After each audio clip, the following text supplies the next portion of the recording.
So, how many people actually identify as transgender? Yeah, so the most recent research we have is from 2016. That's the most recent surveys that they've done.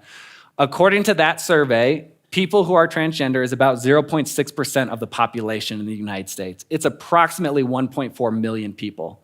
In the state of Wyoming, we're actually the 47th lowest state in terms of transgender population. It's about 1,400 people who identify as transgender in Wyoming.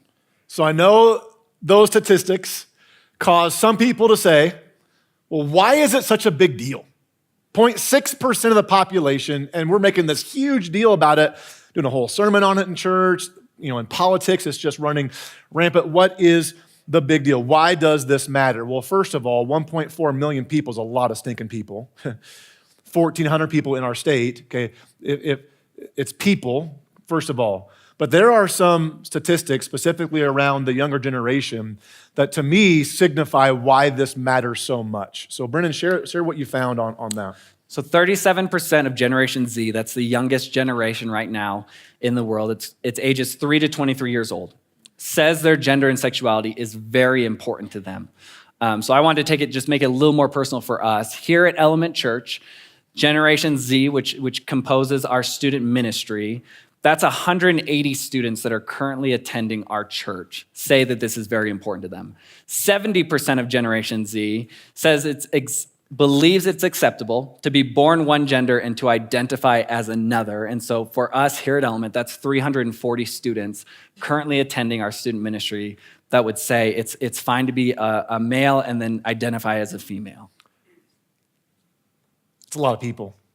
70% of your kids and grandkids and our students in this church, according to those statistics, believe it's okay to be born one gender but live out another. That's why we have to address this. As a church, as a youth ministry, as parents in the room, this is a big, big deal.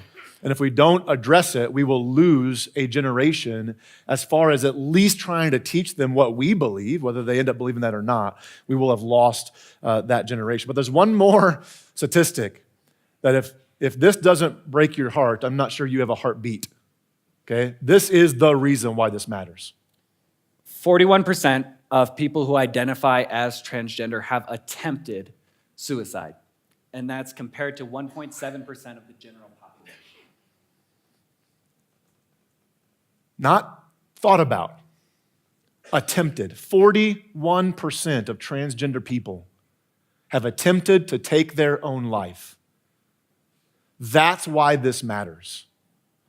Because we have students, perhaps, that have contemplated taking their own life. They maybe not tried yet, but if we can come alongside them as they're navigating this very difficult conversation, we can perhaps save lives by simply joining the conversation.